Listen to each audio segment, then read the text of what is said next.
Okay, so let's get into it. Can you hear me? Please confirm by using your emoji. Thank you. I like that we already have an interactive audience. Thank you so much for joining in. Okay, good afternoon, everyone. You're welcome to today's session. Today's session is going to be an interactive session. So when I urge you to use your emojis, please use your emojis. My name is Ijoma Ubochi. I'm joining you live from Lagos, Nigeria. So let me know where you're joining in from. Use the chat. Feel free to leave a message. Tell me where you're joining in from. I want to see how global this audience is. So use the chats. Let me see. Let me see where you're joining in from. Where are you joining in from? Are you joining in from Lagos? Are you joining in from Abuja, from London, from America? Let's see in the chats. I'm waiting for you. Please, please. Fantastic. Lagos, Nigeria. I see you. Amdoranalytics. Who else? Who else? Good afternoon. Where are you joining us from? Oh, okay. Fantastic. You're joining in from Lagos. Thank you so much for joining in. Oh, Adetola is joining in from Redemption City. Thank you so much. So today's session is going to be really interactive, like I said earlier. And when I urge you to use the chat, please use the chat. We're discussing inclusive innovation today. If you're hearing about Amdoranalytics for the first time, type in number one, like the number one. I like to welcome you specially. Type in, let's see who is hearing about Amdo for the first time. Oh, fantastic. Amore, thank you so much. Please wait behind after this live session so that we can welcome you specially. We have something for you. Wait behind. Okay. Who else? Who else is hearing about Amdo for the first time? Okay, so I'm going to take it as everybody knows what Amdo does. Oh, fantastic. We have Adebola. Thank you so much. You're welcome. I will introduce Amdo shortly. Also, wait behind. We have something special for you. I know I sound like those pastors in churches. Wait behind, please. Let's welcome you specially, okay? All right. So let me give you a brief rundown about Amdoranalytics and what we do over here. All right. So at Amdoranalytics, we are equipping global talents with in-demand tech skills. We've mentored over 8,000 students, and we specialize in transitioning individuals into experts in technical fields. We specialize in training individuals in data analytics, business analysis, cybersecurity, data engineering, HR analytics, AI engineering, project management, and data science. Okay. And we have experts in the field. Only experts are allowed to train our students. Okay. So our experts in the field are industry experienced individuals who have decades of experience and they're experts in their rightful field. If you'd like to know more, you can check us out at Amdoranalytics on all of our social media platforms. Our website is www.amdoranalytics.io. So thank you so much if you're joining in for the first time. Like I said earlier, in case you're just joining in, we're talking about inclusive innovation. And I just gave a brief rundown on what Amdoranalytics does. We are specialized in training individuals to become tech experts, okay? And we have experience. We've trained over 8,000 participants. So feel free to check us out on all of our social media platforms at Amdoranalytics. Also check out our website, www.amdoranalytics.com. And remember, if you're joining, oh, fantastic. Osage, thank you for joining in from Benin City. Thank you so much for joining in. We're really honored to have you here. Thank you. All right, so this we need to get to the groove of it. We need to keep it going. Okay. So I'm going to acknowledge your chat once you drop in. If you have any question, hold on to them. I would call on you when it's time. You can leave your question in the description box or in the chat box rather, and then we can have it going. So when we talk about inclusive innovation, what exactly do we mean by that and why is it important? Because the conversation we're having today is about inclusive innovation. So why is it important that women are included and everybody is included? Nimi, you're joining from Ogun State. Fantastic. Oh, thank you so much for joining in and for commenting one. Okay, I just gave a brief rundown at Amdoranalytics. I'll probably go over it again, but thank you for joining in. Fantastic. I'm so happy you guys are here and you guys are interacting. Thank you so, so much. All right, so we're talking about inclusive innovation today. What does it mean and why is it important for us to have this conversation? So inclusivity drives it strives at when you have like diverse perspective meets bold ideas. Okay. So what this means is that we want more people to come up with bold ideas and everybody is included in the conversation. So innovation thrives when diverse perspective meets bold ideas. But yet across the global tech ecosystem, things like access, visibility, and opportunities are not evenly distributed. And inclusion is not just a buzzword we like to use. It's not just about representation. It is about intentionally designing systems, products, and opportunities that work for everyone who are ordinarily excluded from the chart. So people who are not considered when you're designing digital products are people that we want to have conversation about. And these are things, this is a call to action. So today's conversation is going to be a call to action to challenge the status quo and to rethink how we design opportunities. You know, sometimes when you design things, you're always thinking from your perspective and not everyone else. But today's conversation is going to challenge every single one of us here. It's going to be a practical system. So you're going to leave here with actionable steps you can take. And this conversation is going to cover why inclusion matters, the barriers that still exist, and most importantly, the practical steps we can all take as organizations, as individuals, as allies, to create pathways for more women and everybody in general. Okay. So thank you so much for joining in. Please confirm you can still hear me. I want to see your emoji. Confirm you can hear me, please. Fantastic. Thank you so much. Thank you. Okay, so to have this conversation, we've brought in amazing panelists and guest speakers. We would like to welcome Fumilayo Adeli. Please use the emoji, please, before I start getting into our bio. Use your emoji. She's an amazing speaker. She's fantastic. Use your emoji. Thank you, guys. Thank you so much. Thank you. Fantastic. Okay, so let's do a brief rundown on who Femilayo Adeli is. She's a data professional, but before then, she was an educational leader who turned into a data professional. And her journey spans across school leadership, mentorship, and tech ecosystem. She was formerly a school owner and education consultant in Nigeria. She spent over 2 decades supporting schools, educators, and students to achieve meaningful learning outcome. Okay, we love a benevolent queen over here. She's now based in the UK. She transitioned into data analytics and business intelligence. Using data-driven insights to support better decision making while continuing our passion for mentoring young people and preparing them for life and career beyond the classroom. Pamela, we are so lucky to have you here. Thank you so much for coming in. Thank you for honoring our invitation. I'm so honored to be your host for today. Thank you for me. Please use your emoji and welcome her. Welcome her. She's an amazing. You are going to learn so much from Fumi. Thank you so much for joining us today, Fumi. Fantastic. Thank you, guys. Thank you so much. Okay, so our next guest and panelist is Stephanie Eriba. She is a disability inclusion advocate. Thank you so much, Steph. She's a disability inclusion advocate who is also an accessibility strategist and speaker. She's working across intersecting at our work includes working at intersecting technology and social impact. Our superpower is translating lived experiences and research into clear practical action that help teams rethink systems and design inclusive solution that actually works. She is dedicated to tearing down digital walls that actually keep people out. So we are bringing the best people here. From Fumi to Steph, you can see that we have the best people to have this kind of conversations with. So please use the emoji and welcome Steph. You're very welcome, Steph. Thank you for honoring our invitation and thank you for being here. Thank you for honoring us with your presence. And we can't wait to learn from you and hear from you. So use the emoji. Thank you. Thank you so much. Thank you for joining us. Thank you guys for participating. Fantastic. Okay.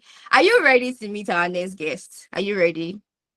I'm not seeing enough emojis. If you don't give me your emojis, I'm not going to proceed to the next person.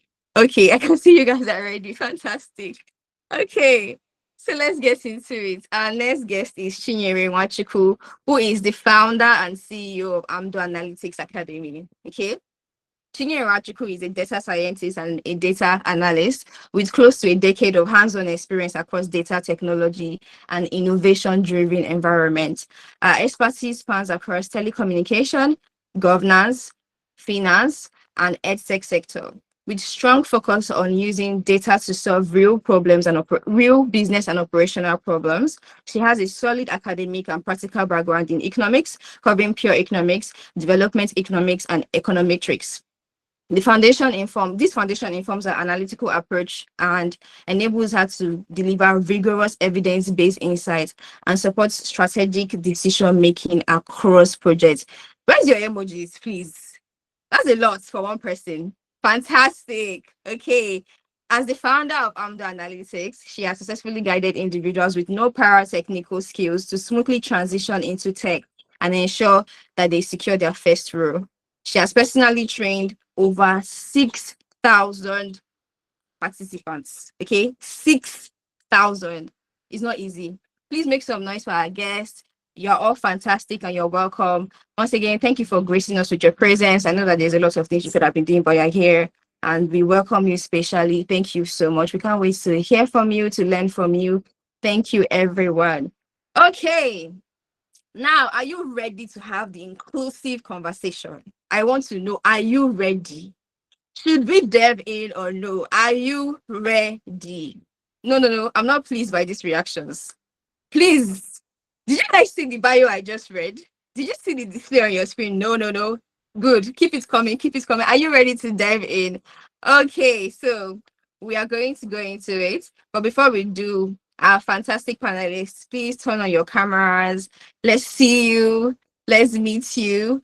You can unmute yourself and say hi so I know that you're here and you're ready to go. Let's start with Chinyere. Please say hi. Hi, good afternoon, Ijoma. Good afternoon, everybody. Thank you for joining us today. Fumi, let's have you. Please say hi. Hi, Fumi. Thank you for joining us Hello, today. good afternoon, everyone. Well, good morning from from my own end of the world. Good morning from here, and good afternoon, Nigeria. Nigeria. Thank you so much. Steph, let's have you. Please unmute and show us your face. Let's have a good Hello, afternoon. Fantastic. good afternoon. Thank you, everyone. So, aside the panelists, every other person can turn off their camera.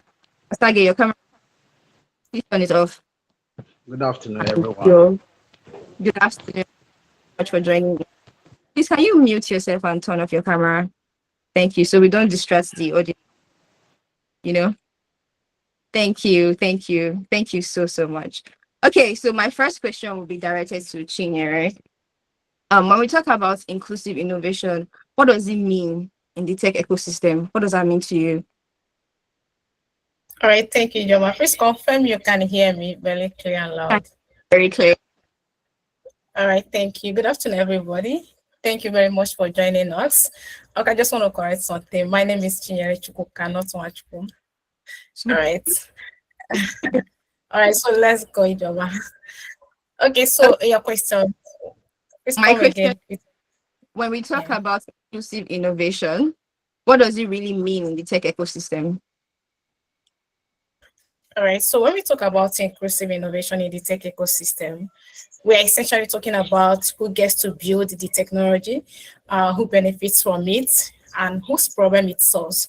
Right now, inclusive innovation isn't a buzzword about diversity, right? It's about designing technology with a wider range of voices, experience, and context. So for better solution, useful information, and of course, economical impact. In a nutshell, we can say that inclusive innovation is about bringing women, people with disabilities, unrepresented communities into every stage of innovation process, starting from idea to the employment. I can say that in inclusive innovation in the tech ecosystem, it simply means four things. I can say that it means participation, Mhm. right? Design, it means access, and it means impact. When we talk about impact, we simply means creating that innovation where inequality gaps, instead of it to be widened, it closes. Right. So that's what inclusive innovation in the tech ecosystem simply means. Thank you. Thank you so much. I like that because what you're essentially saying personality include everyone and create access. Thank you so much. So my next question will be directed to Steph. Steph, please confirm you can hear me. Yes, I can hear you. I can hear you loud and clear. Okay, thank And you so please, much. Right. pardon me. I won't. I would love to have my camera off for now, if that's fine with you. Okay, no problem. As long as you can hear me, that's fine. Yeah. Fine. Okay, okay. So my question to you is, why is it important that more women and persons with disabilities are actively represented in tech? Beyond just us, why is that really important? I think it's important because So representation, when we talk about representation, when we talk about representation, I want us to move beyond the optics. I want us to move beyond, what we see. I want us to move beyond filling seats. It's not just about saying, okay, at this event, I want us to have 70% women participation, or I want us to have 60% women participation, and all of that. And it's not just only about posting happy Women's Day photos and all of that. It's also about the power that you give to the people that is at the seats, that is at the table. It's also about the it's also about, women can be at the seat of the table and they will not participate. They can be at the seat of the table and they are not fully included. People with disability can be at the seat of the table and they are not even included. They don't know what is happening at that table. And I was saw somewhere that some people can be at the seat of the table. People with disabilities can be at the seat of the table, and when they present their ideas or when they present their thoughts, another person takes that idea and takes that thought and takes it as their own.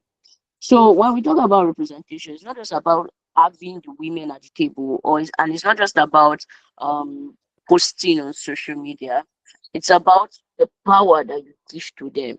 It's about who gets to shape the tools and who gets to shape the world.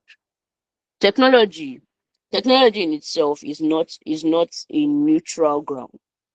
Technology is not neutral. There it cannot be in between. If you're building a technology, there is a reason why that technology is being built. It's either for good or for bad. There is no in between. There is no middle ground.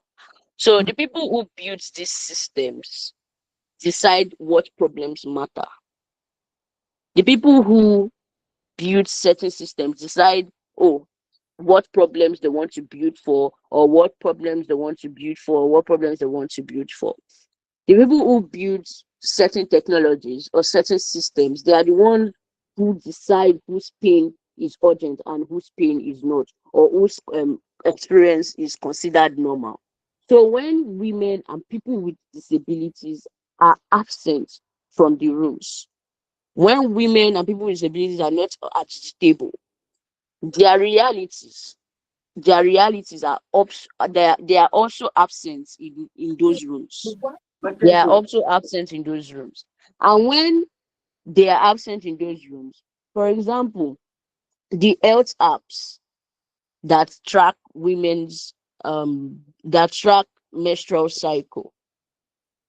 Sometimes I ask myself, were women involved in the creation of these apps? Were they involved in the design of these apps? Were they involved? Look at the voice recognition systems. When you build a voice recognition system, are you involving somebody with a speech impairment Mm. in the building of those voice recognition systems? Let's even move away. Maybe speech impairment is far. Are you involving people who have different accents? Are you only building that voice recognition systems for people with a certain type of accents? That is something we need to look at. Some voice recognition systems do not recognize certain type of accent like the Nigerian accent. They do not recognize certain type of accent. They only recognize one type of accent. They only recognize one type of accent. So now, how much more people with speech impairments? How much more people who cannot talk clearly, like you can hear me right now? So all of those things boils down to the fact that representation is beyond the optics. It's beyond what you can see. It's beyond the optics. It's beyond what you can see. Representation is not charity. Representation is not compliance. It is not something that you just do just for doing sake. I've had I've had several experiences where a person with disability or a youth will be invited to a room They would say, "Oh, we are inviting you for this event. We want to have youth in the room." Happened with a colleague. They called her from Abuja to come for an event. And they told her, "Oh, we want youth in the room. This is from the office of this social minister." And she was like, "Okay." They told her a day before the event, first red flag. She's a youth. Of course, she wants to attend. Okay, you that you are reaching out to me, how do you want me to attend? Oh, you will. She at the end of the day, they told her she's responsible for her flight, she's responsible for her hotel, she's responsible for her accommodation, her feeding, and all of that. That is not representation. It is one thing to call a youth into the room, it is another thing to ensure that there are no barriers to participation. That is representation. You are removing all of the barriers that could stop this particular person from accessing your event, from accessing your program, from accessing your system. You're removing all of those barriers and you're ensuring that that person has unlimited and unrestricted access. If you invite a person with disability to the room, you have to ensure that there are no staircases in that building. You have to ensure that everything from the planning to the design to the event, every single thing will be inclusive. If you invite me to a place and that place has a staircase, I will just see it as you're not ready. You're not ready for this representation that you want to do. So representation is not just about charity. It's not about compliance. You can say, "Oh, you want to add 50% women. You want to add 70% women." True, you can do that. You can absolutely add them. But adding them, that's not the thing. The cocoa is, are you giving them the opportunities? Are you removing the barriers?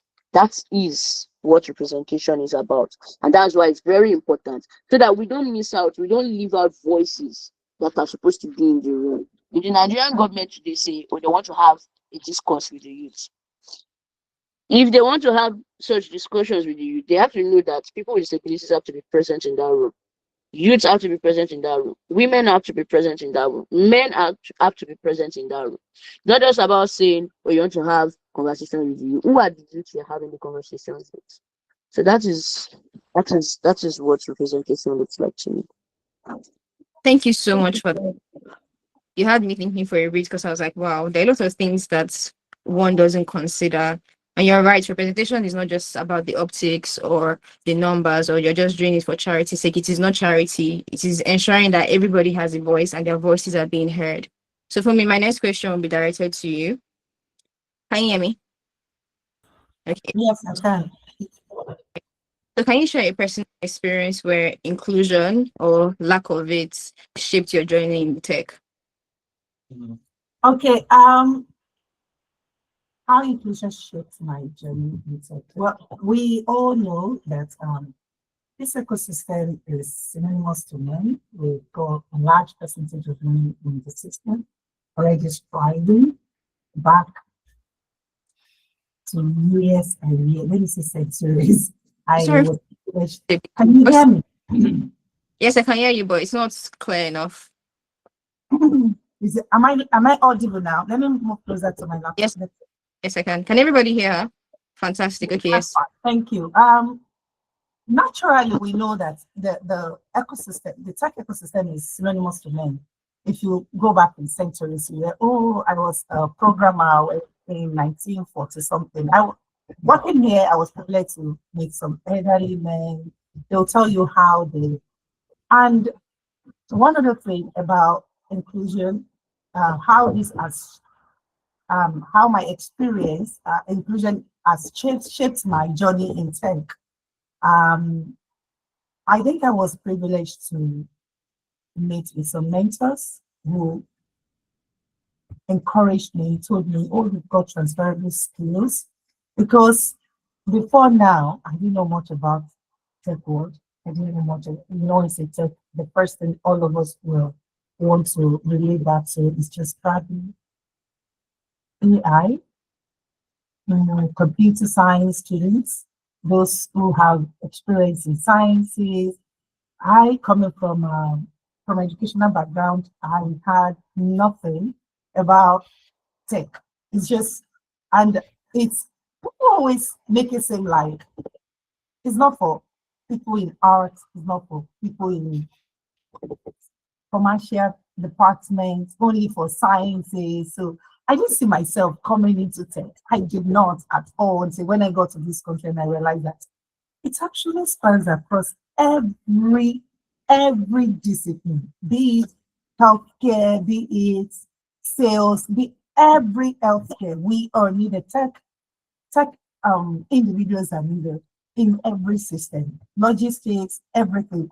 So I didn't see myself that alone, not being included in conversation regarding tech in the first place, made it seem like, well, it wasn't something for somebody like me. It wasn't something for somebody who wasn't a science student from inception. It wasn't something for someone who had no idea about using computer, no idea about um, being extremely fantastic with mathematics. Just that. Let me put it that in that simple manner. But here I am because I was lucky to be involved in conversations around attended a few um, meetings, and here because electricity is not a problem, internet isn't the problem. You can carry your meetings around with me on the phones, you're in the streets, you can join. So I kept attending everything that I see that I saw online where tech can be discussed, people literally discuss anything. I think that was where I was privileged to link up myself with someone. I could ask questions and leverage ChatGPT to ask questions about what is it in the world of tech for someone who's got educational background, who wasn't a science person. And I gathered information I needed and I ran with them. I'm happy to do that. I did. Thank you so much. I'm so happy that you stayed on. You had the grit, you had determination to continue, even though women weren't being represented as well as they should. Copper, I can see you raised up your hand. If you have any questions, leave it in the chat for now. There'll be a session where the audience can ask questions, but for now, just leave your questions in the chat. Sorry about that. Okay. So my next question will be directed to Steph. Um, Steph, please confirm you can hear me. Yes, I can hear you loud and clear. Thank you. What is the biggest barrier preventing women and people with disability from entering and thriving in tech? Okay, so thank you to that. Thank you for that question. So I would say there are different levels and there are different layers to this barrier. There are different levels and there are different layers. So the first barrier that I would say is access. Yeah, the first barrier is access. Access to quality education, access to proper devices, mobile devices, access to internet, access to spaces where these tech skills are built. If one doesn't have those foundations, you are already behind before the race even begins. Imagine I want to learn a tech skill and I don't have a device, or I don't have stable or reliable internet. Those are the foundations of if you say you want to learn, those are the foundations that you must have access to. So access, especially for women, people with disabilities, is a problem. There are certain learning sites that okay, we can say oh, people with disabilities now can learn tech. I say, oh, they should learn tech. They should go online. There are resources online. But we tend to forget that there are certain barriers that could stop them from utilizing those resources. One of which is the site accessible? Is the site accessible for that person with disability? Imagine a blind. Those are the access we're talking about. So is the site accessible for that blind user to say, oh, let me go on this site to use the site. Let me go on this site to learn the tech skills. Let me go on this site to gain knowledge. That is number one barrier that people with disability face. That is number one barrier that women face. The second barrier is bias. And sometimes all of those biases are very subtle. They are very subtle biases. Women are questioned more. People with disabilities are looked down on more.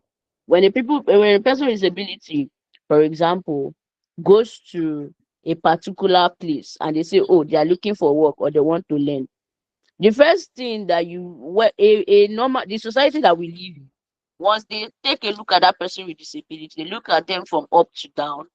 There is already a bias in their heart that what can this one do? Can this Mm. one do anything? What can she do? Can she walk? Can she, they're already judging you based on your physical appearance. Now I have a colleague. She's a person with disability, and in the early years of her career, she was like she was telling me how she was looking for work, and she got to a particular shop, and she went to the shop, and she saw that they were looking for a person. They put it clearly outside that they were looking for a person, but immediately she entered into that shop with her disability, the owner of the shop was like, didn't I tell you people to remove that sign from there? We're not looking for anybody. We're not looking for anybody. Don't worry. Tell this person. She was even talking to the owner of the shop was talking to another person to tell my colleague to leave, that they're not looking for somebody else. So you can imagine the type of bias, the type of barrier that causes for a person with disability. Even for women, you have some rules. They will say a woman cannot do the role. Why did that particular individual tell you that they cannot? Except I open my mouth to tell you I cannot. You shouldn't tell me I cannot on my behalf. I did not tell you I cannot. So that bias is a thing. Another thing is workplace design. So let's say eventually I get a job, they employ me for the work, and now that workplace design, that workplace culture can also be a bias. It will also, if it can also serve as a barrier to my participation. It can also serve as a barrier to why I'm not doing my work effective. Imagine I'm working in a place now and I have to go to the top of the office, to the top floor of the office. That is not inclusive enough. That is not accessible. Many tech environments are not built to accommodate the different needs of people. You see things like flexible hours, assistive technologies, accessible offices. These are the things that we are supposed to have as a standard. These are the standards. Inclusive communication. These are the standards. These are not luxuries. Adding them is not to say I'm giving luxury to my employees, or I'm giving luxury to my people. No, you are giving them a space to grow. You are giving them a space to be effective. Because if they're effective, it benefits you, it benefits your company at the end of the day. So we cannot say adding these things, giving women flexible work hours, or giving assistive technologies, or ensuring that your office is at least accessible. You cannot say that it costs you money or it's a luxury. No, it's not a luxury. It's not a luxury. So those are the barriers that exist for women and people with disabilities. Thank you. Thank you so much, Steph. We're not illegal to consider women or people with disability. I guess everybody listening to this is taking two things. So when you're creating workspace, think about other people and not yourself. By other people, I mean people with disability, women and people with disability, men too that are disabled as well. So please consider other people in your dealings. My next question will be directed to Chinyere. Okay. What practical steps should organizations and companies or even training institutions, what can they take? What steps should they take to build truly inclusive learning and work environments? All right, thank you, Ijoma. Please confirm you can hear me. Yeah, thank you. Okay. Yeah, thank you. Most of the things Steph has said a lot, trust me. Number one is setting a structure and culture where people can thrive. Okay, have a very good policy. So we start with access. Let's come down to the learning institution now. We can start with access. Now, I know yesterday we had a YouTube live with one of our collaborators, and my colleague who hosted the live, she mentioned something. She said, we have intelligent people, we have people that are very smart. I mean, women that are very smart, but they are not included in the tech ecosystem. And one of the barriers to this is what access to finances, right? So you have a lot of people that want to transition into the tech ecosystem, but if you ask them, please, can you do this? I can do it. When we tell them about the, the fee, they'll be like, oh no, I don't have it. I have my children to plan for. I have to do this. I have to do that, right? So I think one of the things that the learning institution should consider is giving access to scholarship to these people, especially people that want to learn, but they don't have access to finances. So make sure that these people that they transition into the tech ecosystem without breaking the banks, right? So that's where scholarship comes in. Another thing again is everything shouldn't be physical. Everything shouldn't be physical. It's just like what Steph said. I imagine that I want to learn a particular skills and I have to, move from here. I'm in Lagos, Nigeria, and I have to move from Lagos, Nigeria, maybe to Ghana to go and learn that thing. You see that it has already set up the barrier.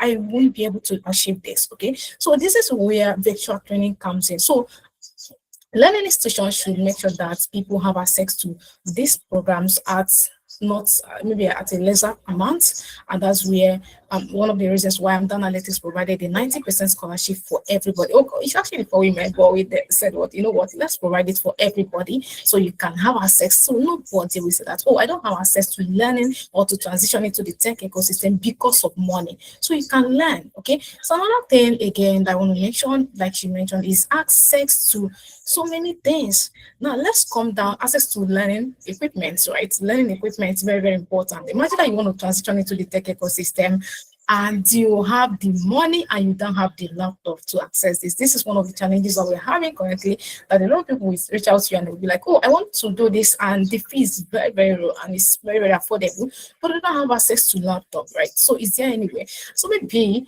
I'm not sure that most learning institutions, could provide access to laptop again, but then again, there are some that can, and if not, that's where the government comes in as well to assist. You understand? Everything shouldn't be on the private sector, so the government should come in as well to assist women and unrepresented communities.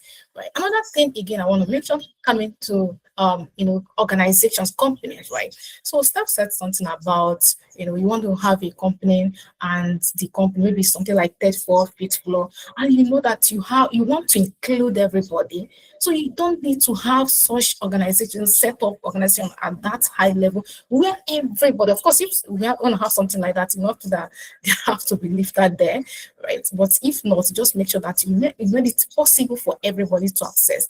Now, another thing again, someone discussed this with me, an organization where, as a woman, if they discover that you are pregnant, they will stop you from working there, right? How can a woman give up on her dream because she's bringing life into the earth? So you see that's one is another thing entirely. This is not because they are saying it is real. Okay, now this is where remote job comes in. If you know that you don't want them inside the environment because they are pregnant, provide access for them to work from home. Okay, even people with disabilities, you don't even need. That's where remote jobs come. Trust me, over the years, let me say since 2020 to 2026, where we are now, remote job is actually taking over. And a lot of people have come to believe that remote job is something that they can do. There is no work. I mean, there's no work you can do anywhere without even, as much as you have access to your laptop, to internet, you can handle that. Everything shouldn't be physical. Of course, I've been working over the years, trust me, and I've not been to any sector, any physical office, right? And for me here, who is joining us from United Kingdom, imagine. So these are the things that we should consider. So as a woman, if they are pregnant, right, and you find out that you don't want them in the environment, please provide, make it possible for them to, work from home. And yeah, I think that's all for that, for the learning institution and for companies. Thank you. Thank you so much. Thank you. Again, we need to actually do a lot of thinking when we are designing things. You need to think beyond yourself. Just because you can access the fifth floor doesn't mean everybody can. So think beyond yourself. I hope you're all listening and jotting things down. Let me see your emojis, because people are awfully quiet now. Your emojis, please. Good, fantastic. Are you following? Are you engaging? Do you like it so far? Are you learning anything or two? Okay, cool, great. So for me, my next question is going to be directed to you. For somebody who is listening and watching us right now and is thinking, tech is not for someone like me, what would you advise? Tech is for everybody. I just said earlier that I didn't have any background in sciences. I wasn't a science student. I knew nothing about physics, chemistry, or whatever in terms of, and I know this, as I've said earlier, that tech ecosystem is synonymous to men, just like nursing is synonymous to women. And if you have one man among so many women working as a nurse, we tend to respect them. The same thing is applicable to every department that women are highly excluded. So it's for everyone. What am I saying is for everyone? Whatever skill you've got, whatever degree you have already in any discipline where you've been working, you can transition to tech. Basically, what you just need to do is start anyhow, start anywhere, connect with people, go online and research. You've been a teacher, your place as a tech person is in education.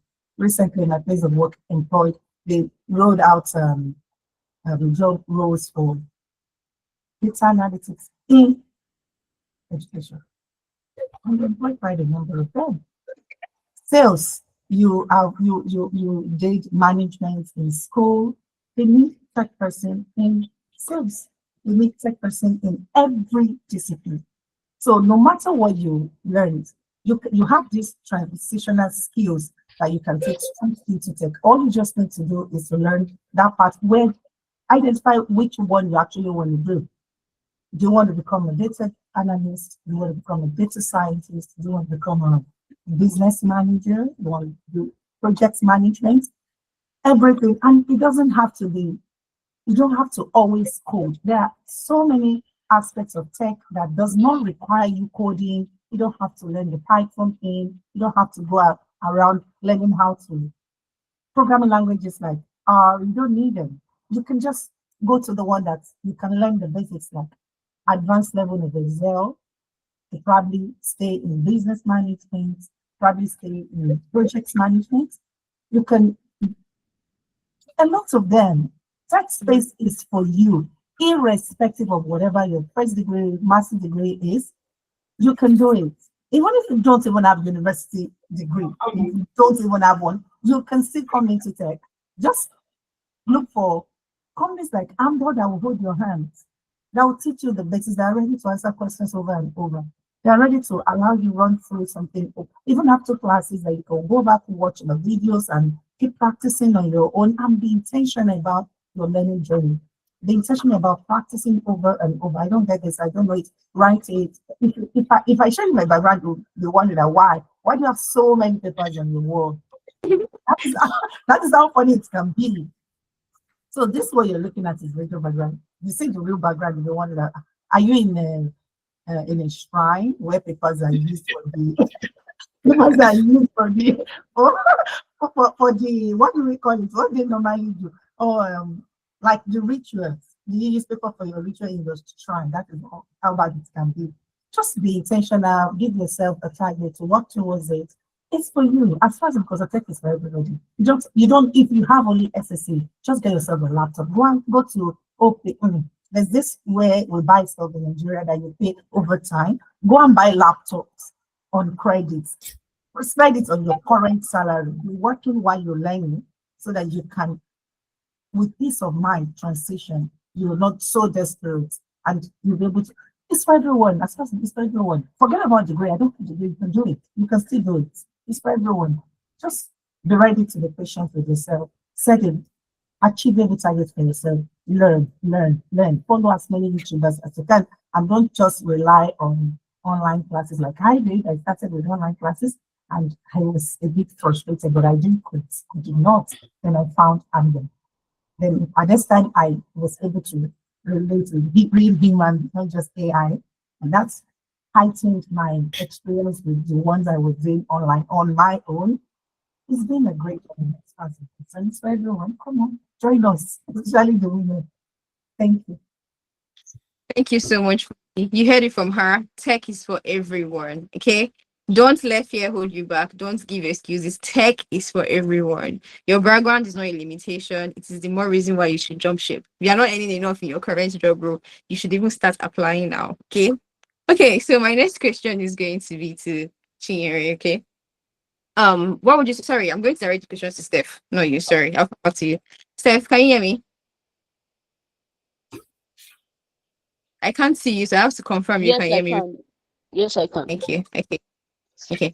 Our technology itself is helping people with disability gain opportunities.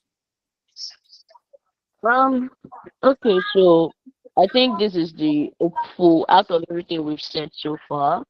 I think this is the hopeful part of it all because when technology is designed well, it's when technology is designed well and when it is used well, it is one of the greatest equalizers we would ever have. It's one of the greatest equalizers we would ever have. You know, remote one of the ways that technology could create opportunities for people with disabilities is through the remote work. Remote work have remote work platforms. They have they have opened doors for people who have mobility barriers. For me now, I'm a wheelchair user. So you won't expect that I will not have a remote work. I have a remote work.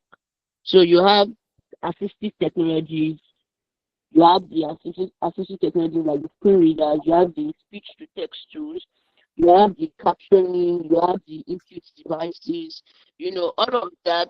all of those tools and all of those technologies have they have expanded access to education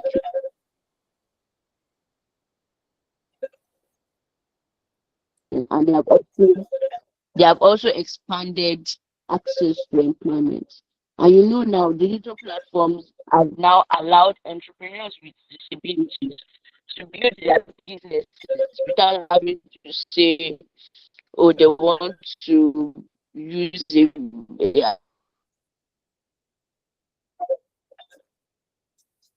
an inaccessible physical space.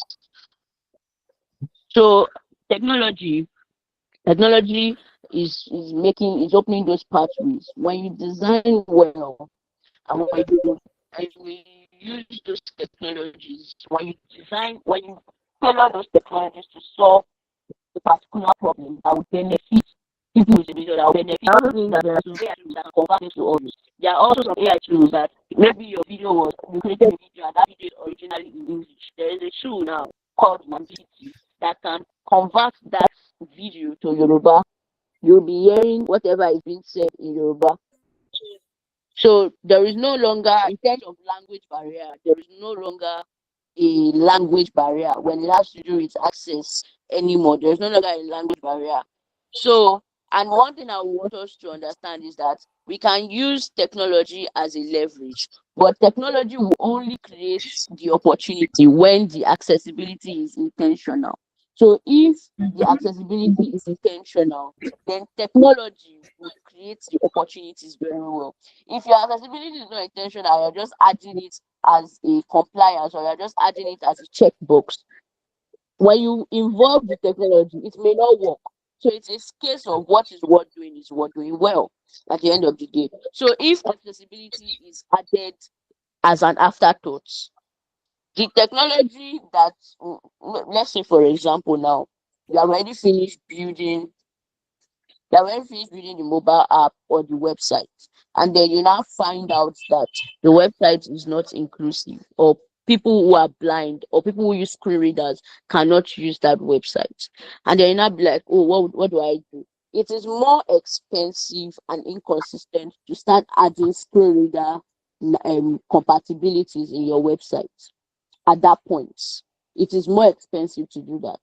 So you can see that there is a mismatch. The technology when you now add the screen reader compatibility, when you add it after you already finished building the website, after you already realized that, oh, this thing is not accessible, it will not be done excellently. It may not serve the people it's supposed to serve properly because you did not implement it at your planning stage. You did not implement it at your design stage. You did not implement it at your testing stage. You implemented it after you have already finished building everything. After you have already finished doing everything. I went for an event and the stage was already designed. They already designed the stage. I was supposed to I spoke at the event and the stage was already designed.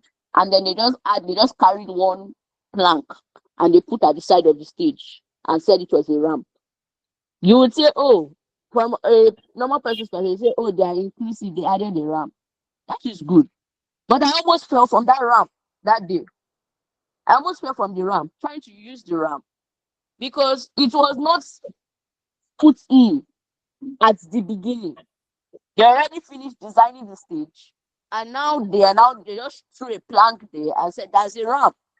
A ramp is supposed to be at a specific degree.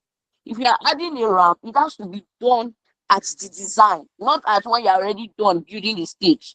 It took 4 people to move me to the stage and to bring me down from the stage. 4 people.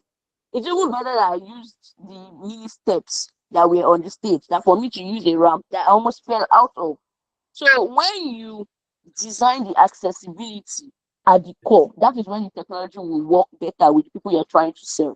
But if you don't design it properly, and then you don't design it properly, or you added it after you're already done doing everything you want to do, and then you now slap it on it, you now put the screen that you put a ramp or you put anything, it will not serve the people well. So what is worth doing is worth doing well. So tech in itself can either widen the inequality or it can close the gap. So the direction is now dependent on you that is building something. How do you want it to be? So yeah, thank you very much. Thank you so much. Thank you for that answer. Yes, we can't continue living like this. In Nigeria, we're just people that just doing anything, anyhow goes. People will just find a way to work around it. I guess that's the same mentality they brought into designing. But I hope that for everybody who is here, who is listening, you're beginning to challenge how you think and how you see things. If you are with me, please drop an emoji. Let me see. Let me see people who are like minds. Okay, we are in sync. Fantastic. Okay, cool. All right. So, Chinyere, my next question is directed to you. How important is mindset compared to technical skills? That is from somebody who isn't from a technical background. How important is their mindset? All right, thank you. Please confirm you can hear me. Can you hear me? Okay. Okay, thank you. Okay, so for me, mindset is the foundation of everything you want to do in life, right? You want to make 20 million next year. It's just mindset. Mindset is the foundation of everything. You want to become a tech bro, tech says is mindset. The technical skills are not the tools, right? I mean, the tools, the Excel, the Power BI, and whatever you're learning, but the foundation of transitioning into the career path or into the tech ecosystem is the mindset. Now, let me just say something, right? When I started my journey, it was a very rough beginning. I mean, very, very rough, right? Just few months into the journey, my laptop got spoiled, and thank God for family, I got another one. But during that time, before I got another one, I was already giving up. Like, oh, come on, I don't even know if I had been watching videos on YouTube. I don't even understand this. Is it worth it spending another money to get a laptop? So it's just a mindset. But at the point, I know my sister was like, just leave this thing. Oh, and everybody, just to me, everybody, and even people that I met during my early stage of my career in tech. I know they were just like, leave tech. Tech is not your calling. Go for the other one. That's where your calling is. And that. I was like, no, even ministers of God can be in the tech ecosystem and bring God into the tech ecosystem. It just mindset. I will have this mindset that I want to be in tech and I want to excel. But let me remind you, breaking into the tech ecosystem is not about learning tools. All right, it's about navigating uncertainty, rejections, and of course, constant change. Trust me when I talk navigating uncertainty, you are not even sure if you're going to land a job tomorrow. You're not even sure if something good is going to come out of it. That's just the reality, right? And of course, aside from that, when I started, right, I was just having this, trying to apply for jobs. And when you just learn one or so, you want to apply. And like I said, it was a very rough beginning. Nobody, no mentor, nothing, no left and right. I was just learning anything that is out there, right? So you have to face uncertainties, right? You have to face uncertainties. Another thing again is the constant change. You are learning this one today, you are diving into another one tomorrow. Do you have that mindset to stay? Right? Do you have that mindset that, oh, I will learn Excel today when I will learn Power BI? Not just learning Power BI, I will learn everything about Power BI. Imagine that you finish learning Excel, you dive into Power BI, or you're learning SQL, like so that started over the years. Like, so they're not doing there's Python in Power BI in Excel now. So you need to go back to Excel again to go and learn Python in Excel. So it was just about a lot of constant change. So there's going to be a lot of changes. But then again, it's your mindset that will help you to grow in this space. All right, mindset, I'm not giving up. Imagine a lot of people that when they apply for jobs and they got a lot of rejections and they're like, God, I'm not sure that this tech something is for me, and they will leave. It's not that, okay? Let me share something that happened, right? One of our students, our previous students, alumni, so earlier this year, I think first week or second week of January, she called me that she got a job. She's in UK, and I was very, very happy because this is what we've been praying for over the years. She finished like a year now. She finished like over a year now with us, and I've helped her with at least twice interview preparatory sections, and we are just praying to God that God let this one work out. This week, Monday, so she told me, she'll tell me offer later that she has to start work in March, and I was very, very happy. We're just trusting God, like, okay, let us start so that we are going to post it and all that. So this week, I think on Tuesday, she called me that the organization declined that offer letter. The data sent her another email because she has not spent 5 years in UK. That's just the criteria for that. This. Now she was just showing all kind of, as a human being, right? She was just telling me, I don't know what's going on. I think this tech is not for me again. I think I want to give up. I was like, no, you don't give up. These are the things that you need to understand that are likely to happen when you transition into the tech ecosystem. But just your mindset. I started giving her words of encouragement, right? Do you believe that you still make it? Do you believe that tech is still for you? She said, yes, I do. I said, okay, no problem. I will help you. We're going to push again. Okay, these are the things that you need to understand. Mindset is very, very important. I mean, very, very important. The experts, those experts that you are admiring today, they were once a beginner and they encountered a lot of challenges. A lot of people don't, in fact, for people like us, I don't even have anything like mentor when I started. The early stage of my career when I started, nothing like mentor, nobody to tell you what to learn and all that. So if you have that privilege, why not stay there, learn? And I love for me is she's a star, trust me, she is. So she's someone that I admire so much. She has been in the tech ecosystem, learning. So she's there. She's willing to learn and learn and learn. So it's just you to understand that the mindset about the tech ecosystem, you have to learn, okay? You have to learn and don't give up. There's no giving up.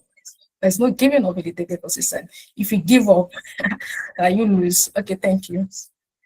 Thank you so much. You heard that. If you give up, now you lose. And even the experts now they're somewhere. They were not born experts. So this is your cut at somewhere. Okay. My next question is directed to Fumi. Okay. So Fumi, what do you think? What would you say to somebody who is considering transitioning into tech? What would you think the first practical step they should take is? Thank you for that question. Don't start like me blindly. Do a lot of research. Of course, I asked questions, but I don't think I did a lot of research. I didn't dig it down enough. And that was why I started with wrong tools. I literally started with Python and SQL. That was crazy, right? If you're going to transition into tech, I said before now that go online, watch a few YouTube videos. But I think the best time for you to start is now. Leverage this extra, as in leverage this close to free training by experts. Just jump straight on the privilege that is out there from Amdoranalytics, giving you 90%. I didn't have that privilege when I joined them. Even when I put in for my data science program, I did not enjoy this. Maybe I should just call them out now. Please, I need a refund. I want to be refunded, honestly. But for the last program, because I'm right now doing data science program with them, I think you should consider refund the money. Come on. Okay. What I would suggest is starting the business. Just choose, because you can become confused because there are so many aspects of tech that is out there. So you need to choose, well, what do I want to start with? Do I want to go straight into business analysis, business and project management? For those who are not so keen or fantastic with mathematics, I love math, so I wasn't afraid to start it. And you just want to study quick around it, please, I would suggest you go for business analysis or project management. These two have less coding in them. But for someone like me who loves someone like me who loves challenges, you want to dig it down, you want to know so much about it, you want to work a lot around data tech. You can start with data analytics, you can choose data science, and if you know, oh, I want the world of AI, I want to see, I'm not saying you should steal, I want to stop people who hack. Maybe you should consider cybersecurity. There are loads of them. So what I would suggest is just read up about them. Look for all the lists of tech words and choose one. Start with that.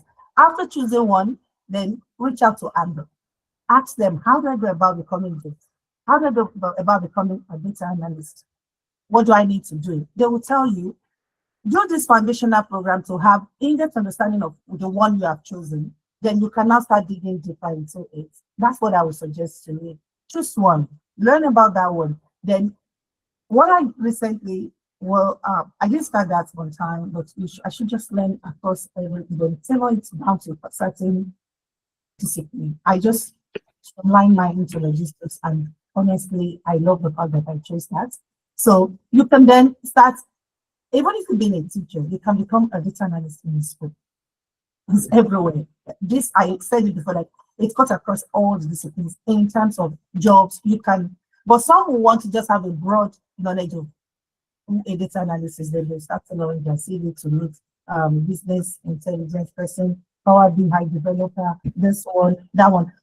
Mind you, I wasn't like this 2 years ago. I could not say a word around it. You can see me now using the right terms for this. I did not know anything about. And when I joined them and I started, I was learning. I became a lifetime member on Alex the analyst and analyst builder. Yeah, I registered to be a lifetime because I wasn't desperate to transition. I just wanted to learn while I was still working there. I was working, and I said, okay, let me just keep doing it. Let me just keep doing it. Then when I found them, I told them, oh, I have a 2-year goal to achieve. It's like, no, it's something you can achieve in 6 months. You're serious. Just keep learning, but learn the right thing. Don't just jump from cyber to business analyst, from to product developer. Don't jump around. You have to choose one and be focused. So they realigned my starting from Python, what actually the morning as a data analyst. They realigned the whole thing and they put me on Excel. But there's not, I told them, I remember I told me one of the tutors, the one that was assigned to my cohorts, that uh, Excel, of course, there's nothing in Nigeria. I've been using Excel for years, for over 20 years. Even as a school owner in Nigeria, I was using, I was like, okay, I don't hear you. Let's just start and see. But when we started, I was like, oh, shit, this guy has been forming. I knew nothing about Excel. But they have this, Amdo has this approach that is fantastic. Even if you leave the class, you can always go back and watch. You have one of the cohorts student members in another team, go towards the one that is easily accessible to everyone. Google Drive, you have your videos, explanation, your work uploaded there. You can always access. I mean, so now I still have access to mine because, of course, why shouldn't I know? I paid for those videos, those classes. So I still have access to it now. Even when I'm confused, probably trying to design a dashboard and I couldn't remember where this, I'm probably struggling with that. I can always go back and watch, which I've done several times. Okay. Then with that, they will program it for you in a way that they will tailor it to your own timing, you are not going to be confused. If you say, oh, I don't understand, you say, okay, that's no problem. Let's start again. Let's prepare. At what point do you get confused? We can always go back to that stage and bring it's just choose one, start with, leverage this. I'm saying it again, leverage this free. Do you know how much I paid? I can't even count the number of platforms. I just register anywhere, anyhow. Leverage this cheap thing. Honestly, leverage it to. Okay, so choose one, ask right questions, and I also suggest that join a community of tech enthusiasts. That has really helped me. Last few weeks, this month, February, I attended the program, um, Women in Tech in Leicestershire. And said that I ate for free. As in, I ate eight carried the go home. I became a mentor. I have two ladies now that I'm mentoring. They are not Nigerians. They are not even, they are not white belts. I'm like, oh, Liz, I love the way you ask questions. I love that. Are you okay to mentor me through? I'm just going to be writing my GCSE. These are children that are not even secondary school older now. They're just going to be writing a GCSE. Because oh, I would like to go into tech. I said, okay, what you going to do? Because I then I talked about where I work. Like, yeah, I would like to go into tech. I did computer science, and I just see how doing computer science in my A level. I said, that's fine. I think you're already on the path to it. Basically, what you just need to do is choose that computer science or your A level, go for it, do this. And they said, oh, but means if I finish, is it possible for you to get a job? I said, yes, it's possible for you to get a job. You can get a job before you finish your A. I saw somebody's testimony on LinkedIn. A 17-year-old boy. He just did cybersecurity training and he got a job. Anyone I've never earned in this country. 17 years. I was like, what? Immediately know what I did. I put myself in cybersecurity training. He has done two. He has done two different courses on cybersecurity. He has finished. He just clocked 16 this month. I put him on C++. You can see me speaking data language. I had no clue about it. He did C++ and he did Python, preparing him for the world. See, this is a path that can never go out of this. Hey, choose one. If you jump around like me, you will still find your way. Today I jumped around and threw myself from here to there, and I still found my way. If you jump around like me, watching all sorts of videos, if you jump around if you have no clue, that will help you to now align it properly. And by the time you align, you'll be happy with yourself. Please do something for yourself. Pick something quite, just choose. You want to be a product manager. Okay, that's fine. What do I need to? ChatGPT is there for you. Ask AI questions. If I want to be a data analyst, what do I need to learn? What are the tools I have to learn?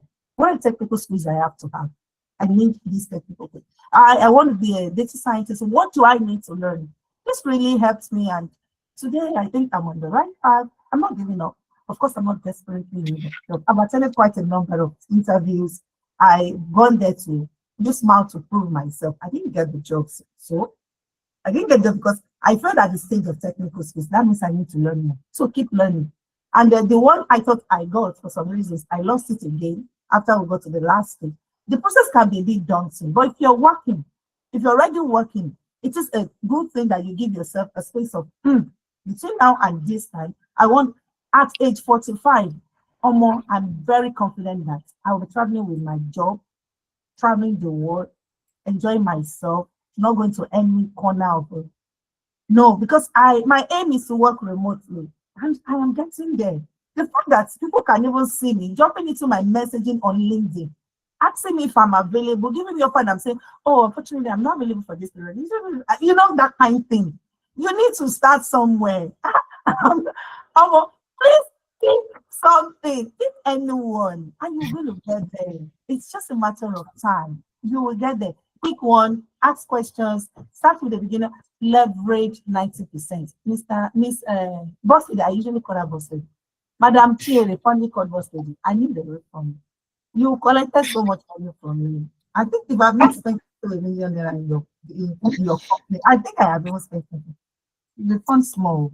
Because now people are enjoying 90%. People are enjoying 90% or more. Please jump on it. Jump on it and be confident in yourself. What you do is ask questions. Don't be afraid to make mistakes. When you make mistakes, ask them questions. Make mistakes, like mistakes. And there are some challenges. Okay, let me add this. I'm so sorry I'm taking too long on this question. There are some challenges going on LinkedIn. I joined one hosting challenge, data challenge. They do it, they roll out data sets every month. You do, you submit. I was certified. I pulled my certificate. I didn't win. I'm not saying I want to win. My aim was not to win. My aim was to participate. I'm putting myself out there for recruiters to see me. They should come into my DM, ask me questions. When they offer me some I know if I should go for this one, I will mess up. Let me not just go. I decline JJ that I will. I do not have the time. Then now that I've tailored my skills around logistics, I've tailored my skills around it, and I've been applying for logistics um, job roles that I saw on LinkedIn, Indeed, quite a number of them.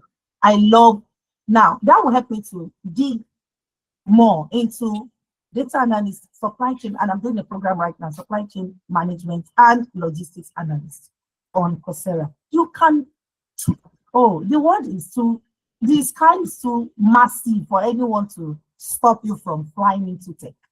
And I bet you will be there. You look back in 6 months, well, oh, I started as someone who had no experience. Now I can relate with a few technical words in tech world. Fine, let's move on to that. Just start anyhow. Start anyhow like I did. But if you're lucky to have a mentor, they will tell you what to do. So reach out to them. They are there for you at the cheaper rates. And I'm doing it again finally. The funny part of my money. I paid if I people could enjoy 90%, honestly. I paid too much to you. No problem, no problem. We'll return back up the money. So if you're confused about where to start, you don't have to go round in circles. We offer free consultation. All you have to do is fill the interest form. My colleagues are going to be dropping it in the chat. Check out the chat, take a screenshot. Just click on the link, fill the interest form, and then there'll be consultations for you for free. It's in the house. Because you attended this session, you're going to get it for free. And they can guide you based on your strengths, your weaknesses, your experiences. They'll sort of guide you on what to learn next so that you don't transition and go in circle, okay? Now, my next question is to Steph. Steph, if technology becomes truly inclusive, what is the changes you think we would see in innovation globally? Okay, thank you so much. So if tech becomes truly inclusive, we'll see better products. That is the simplest answer to give. We'll see better products. We'll see fewer harmful systems. We'll see fewer biased people and biased algorithms. We'll Mm, see fewer platforms that unintentionally exclude millions of people. But beyond the product improvements, we'll see economic impacts. When women and persons with disabilities are fully included, the workforce participation increases, which in turn has a rebound effect on the economy.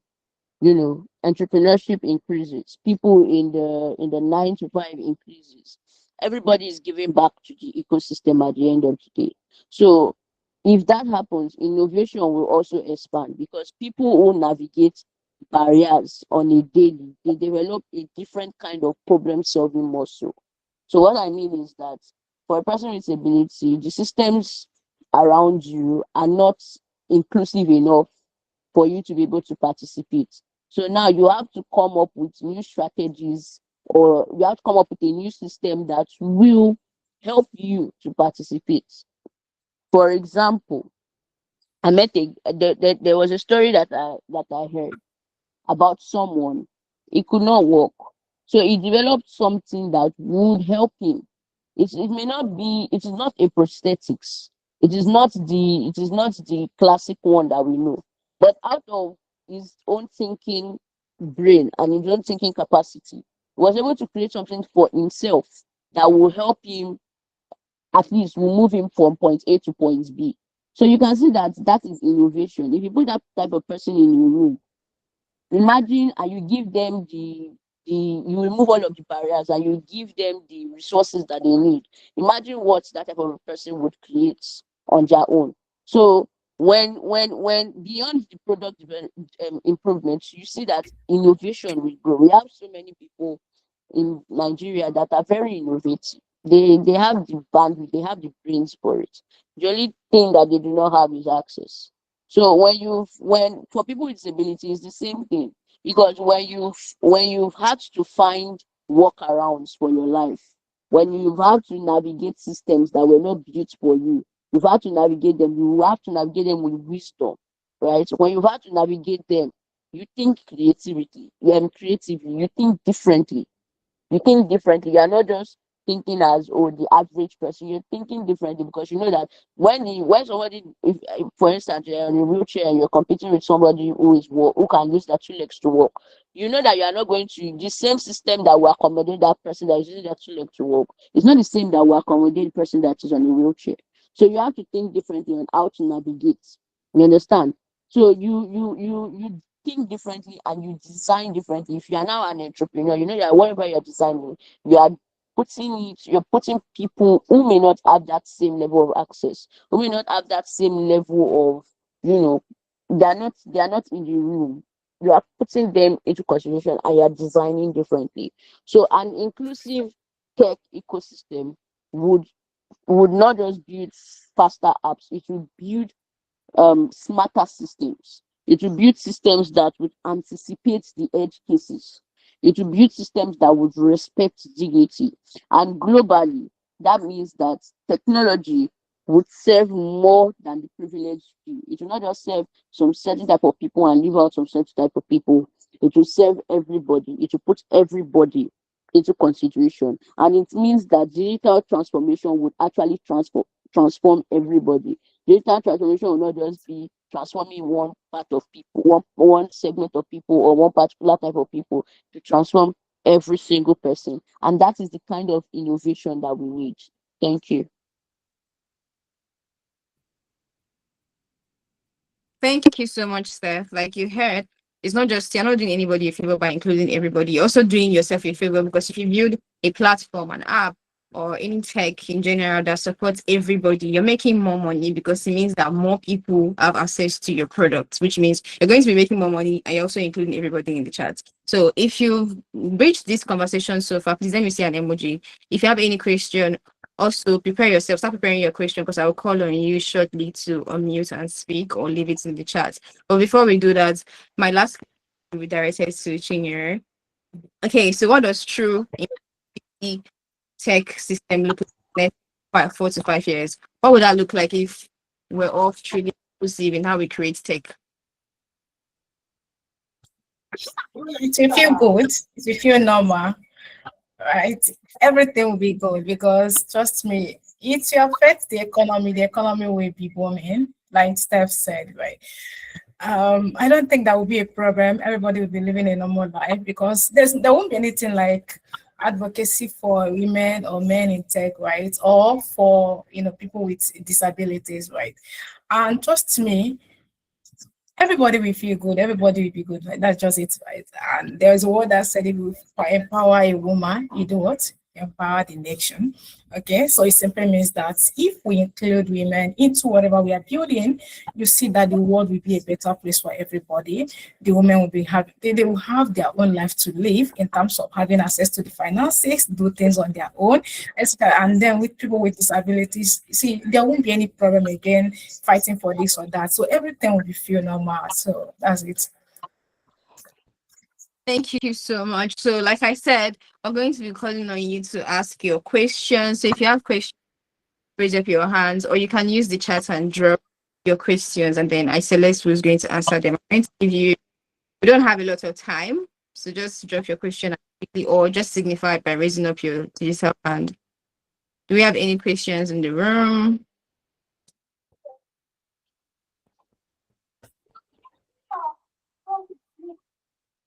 No questions. If you are following since you understand everything that's being said.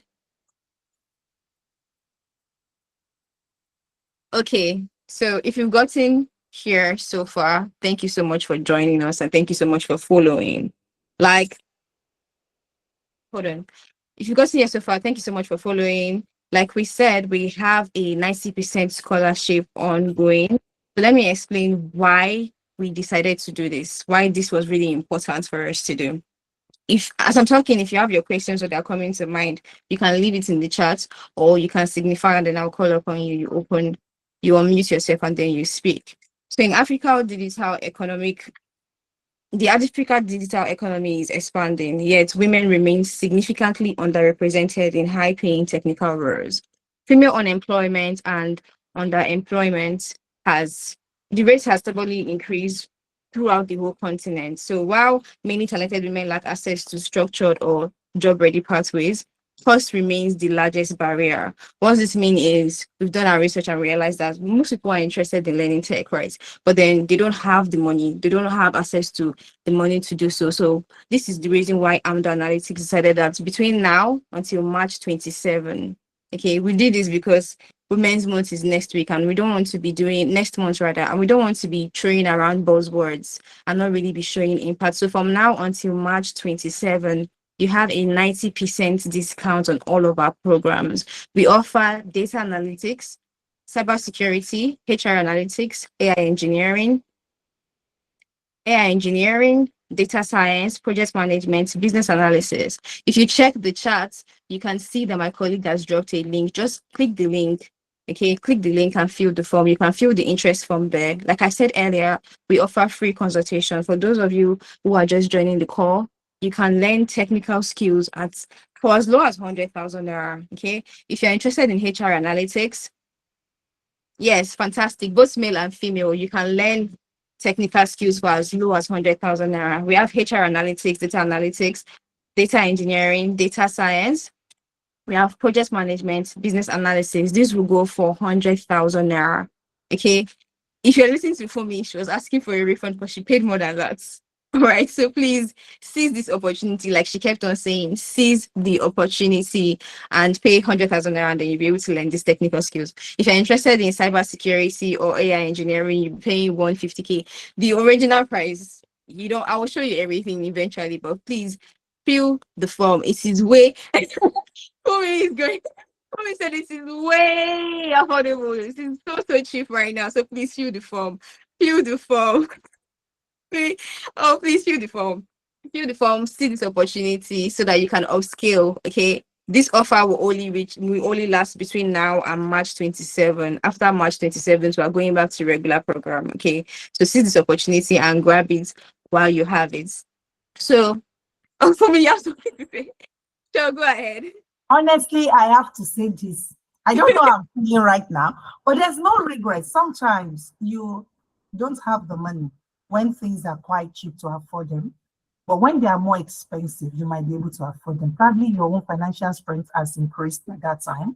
So I'm not feeling bad. I just want to call people's attention to one of the greatest things that I feel Amdo has done for me recently in our alumni group, because after doing the program with them, they put you in a group where they follow up on you, and you doing, we've been doing games and all of that. And they mentioned something that, oh, because a few of us have not gotten jobs in tech, and it's quite a while we've learned the skills. Some must have forgotten. And we're like, we are taking you back on a refresher program for free. My head busted, like, what? I said, no, you people have started now. They will want to. I don't need to be taken back because I never stopped.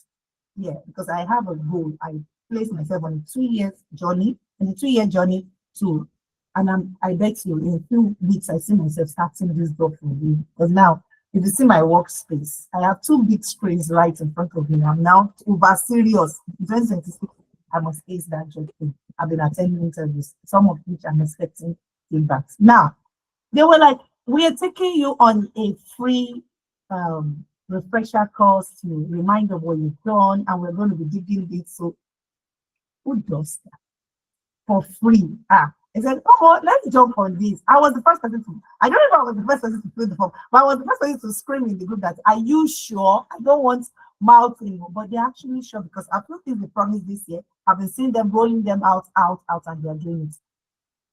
I will not only jump on this. May I don't promise that two people that if you don't jump on this, I'll pay for it. Go and do it. Go and do it.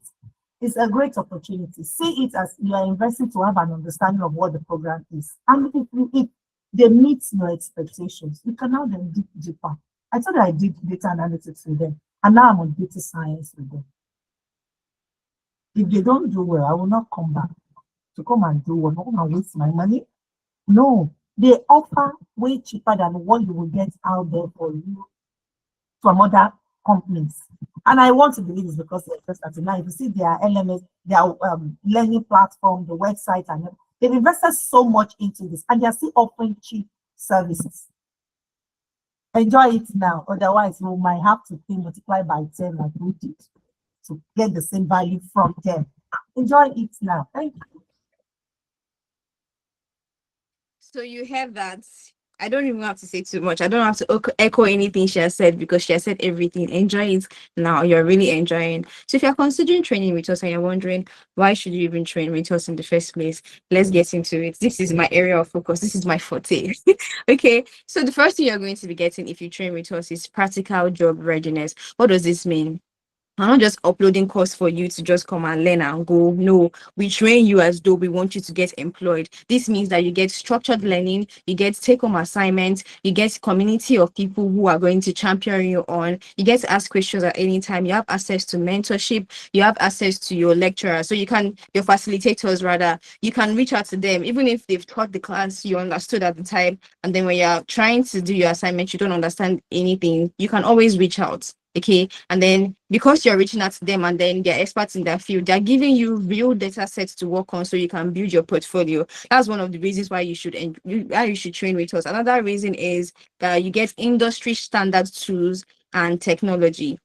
Say somebody wants to learn data analytics, for instance. We're not going to start playing around with your emotions. We're going to take it step by step, like start with Excel, then PowerPoint. These are things that you're going to need. You're going to be needing when you actually start working in 9 to 5. Immediately you're done learning. If you're going to apply for data analytics role and you don't know how to use Excel, you're not serious. They're not going to take you seriously. But we're taking these things because we are also people who hire. We know what the industry needs in these kind of areas. Some of your lecturers and facilitators are going to be people who have decades of experience, 10 years upwards, 5 6 decades of experience. So they know, and they've been in positions where they're hiring people, so they know what is required of them, and you're learning from the people directly, so they're going to be giving you inside scope. Another reason why you should learn with us is experts, instructors, and real life experiences. You're learning from people who are experts in the field.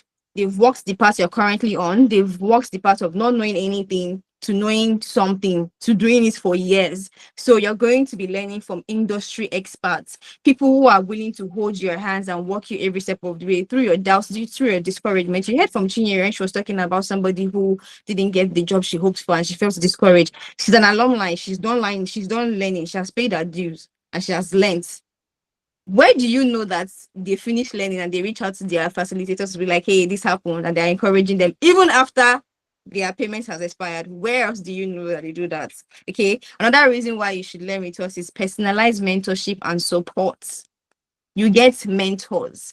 Every now and then, you get industry experts come and talk to you about what that journey looks like, why you should continue on this path, why it is important. You get support, emotional support, academic support. You get these things for free at no additional cost, by the way. I need to be loud and clear on that. At no additional cost. These things are for free. Once you make your one-time payment, if you see this opportunity and you pay, say, 150K or 100,000 naira, you're going to be getting all of this at no additional cost.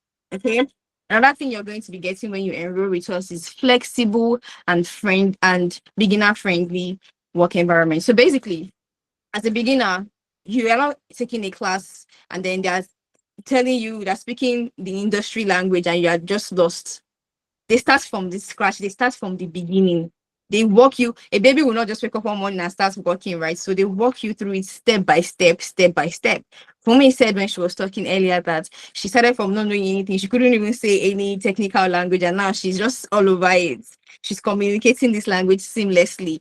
That will be you if you take this opportunity seriously. Another thing you get is certifications that actually boost your CV. Because of the way we structure our classes and our mentorship sessions, okay, because of the way we structure these things, you're going to get you're going to get certifications that boost your CV, because we've structured this in such a way that any employer would respect. Immediately they see your CV, they'll be like, yes, this is somebody that knows what we're talking about. This is somebody that understands our pain points. This is somebody we should interview and sit down with. Another benefit of enrolling with us is career guidelines and portfolio development. You get real life projects. You get to work on real data sets. You solve real problems, not theory, not imagine this happened to this. No, you're getting real data sets. You're building real dashboards that you can include in your portfolio. So by the time you leave, you start as a beginner, you finish the course and take it seriously, you leave as an expert. By the time you start applying for jobs, you have a portfolio that shows that not only can I do this thing, I've been here before, I've done this before, and that is why you should hire me. Another thing you get with us is supportive community. We understand how daunting and tedious learning a new skill in general, tech or no tech. We understand how daunting it can be. We understand that you might be scared, you might be nervous, you might just be having like self-doubt, you might be trying to talk yourself out of it. You can always reach out. You have real support. You have a community of learners as well. The best way to learn tech is not to learn it alone, it's to learn it together. Because once you've learned it together, if you're learning together, someone has solved the problem that you're solving. The problem that your country faces, somebody has been there, done that. They can help you. You learn 10 times faster. There's also healthy competition where you see your colleague has learned something. Somebody that enrolled with you has learned this thing. So you are going to be just to take your classes seriously. But if you're learning alone, you can just be like, I don't feel like it. We don't have that here.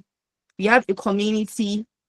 You have a community of learners who are willing to support you and champion you on every step of the way. Another reason why you should enroll with us is proving success rates. For this one, I don't want to do too much talking. Let me show you on our website. Okay, we have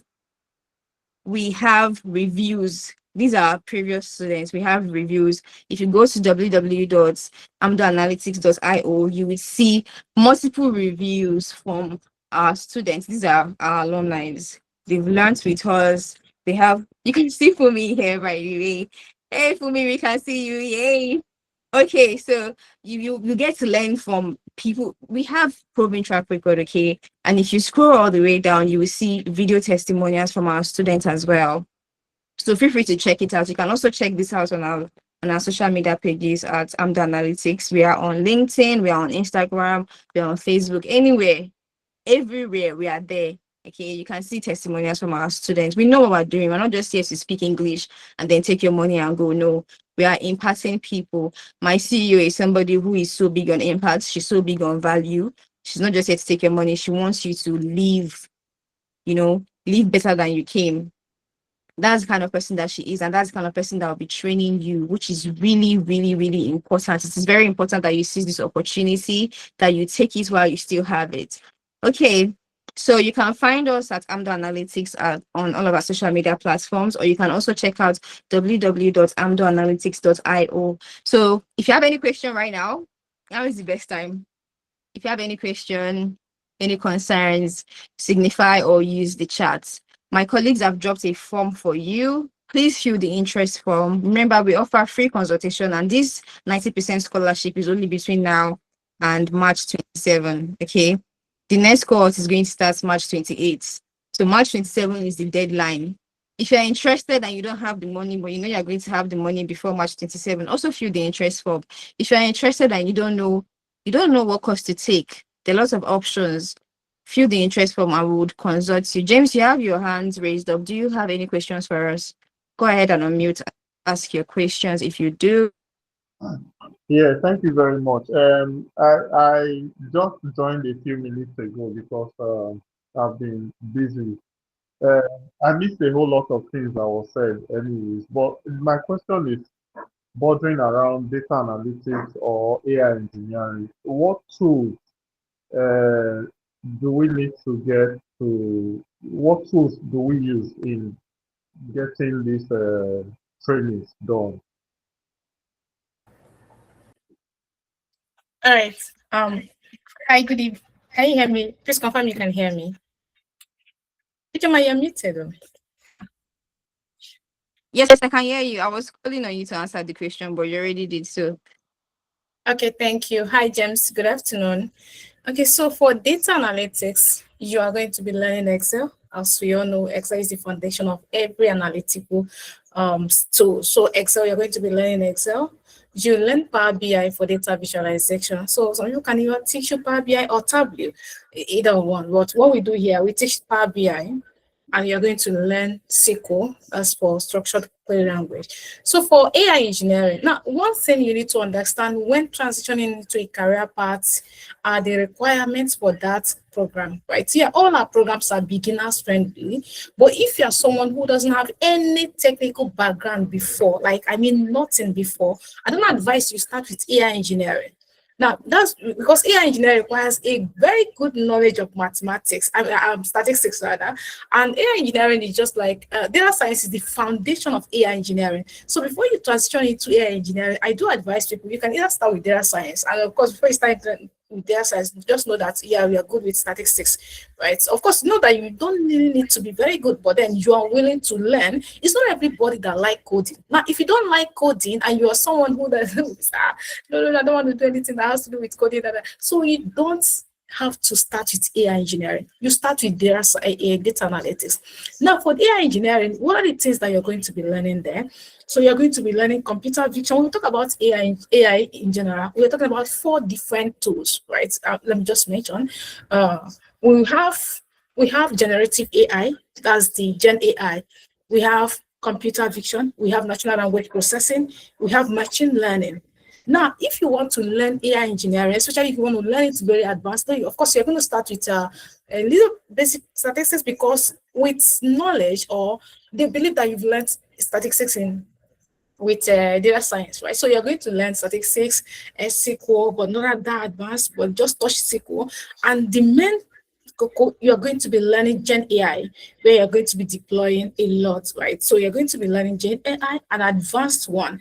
If you're learning statistics now, if you're learning statistics in the AI engineering, it's going to be applied statistics. It's no longer be the normal statistics that you're going to learn in data science. That's why most times I don't advise people to start their first career path in data AI engineering. Okay, so you are going to be learning applied statistics. You're going to be learning advanced machine learning, advanced computer vision, and advanced natural language processing. And all these tools are, of course, you're going to be using Python as mother tools for that. Thank you, James. I don't know if I answered that question very well. Thank you so much, Inyere. James, thank you for asking that question. We have someone else raise up their hands. Sydney, please, can you go ahead on unmute and ask your question?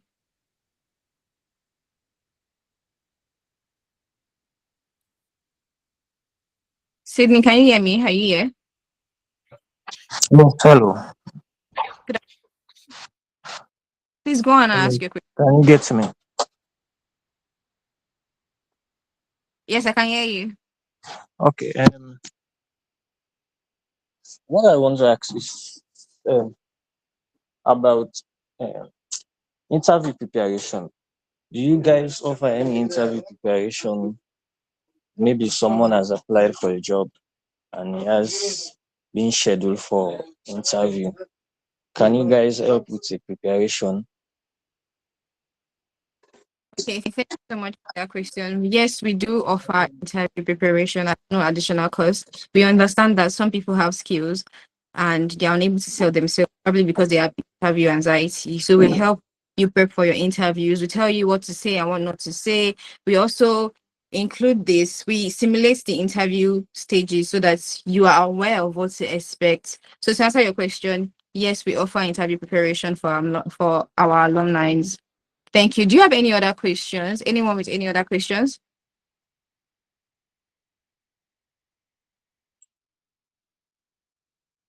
Okay, if you've made it this far and today is your first time hearing about Amdoranalytics, use your emojis. If you have more questions but you want to speak to a consultant, fill the form. I will reach out to you shortly. You can also check us out at Amdoranalytics. We are Amdoranalytics on all of our social media platforms, on YouTube, Instagram, LinkedIn, everywhere, Amdoranalytics. You can also check out our website, www.amdoranalytics.io. If you fill the form, a consultant will reach out to you immediately after this call ends. So please seize the opportunity to fill the form. If you're interested, take it. We had the conversation. You heard everything our beautiful panelists said. They said really food for thought. I have a lot to think about immediately I leave this call. Thank you so much, everyone, for joining in. Thank you to Fumi. Thank you to Steph. Thank you to Chinyere. Thank you so much for giving us your time. And thank you for impacting our lives. I'm pretty sure that everybody who paid attention would leave this call feeling they have something to think about. We all have deep thinking to do. We have to think about what we're learning, how are we designing the things that we're designing moving forward. So thank you so much for giving us your time, for answering our questions. Thank you. Before we go, I'd like to ask finally, does anyone have any other questions before we go? We're about to leave this course shortly. Okay, so I'm going to assume that there are no more questions. Thank you so much for joining us in today. My name is Ubochi Joma Katrin, and we're really honored to have you here. Thank you so much. And that's the end of today's session. Go ahead and leave the call. Thank you so much. Bye.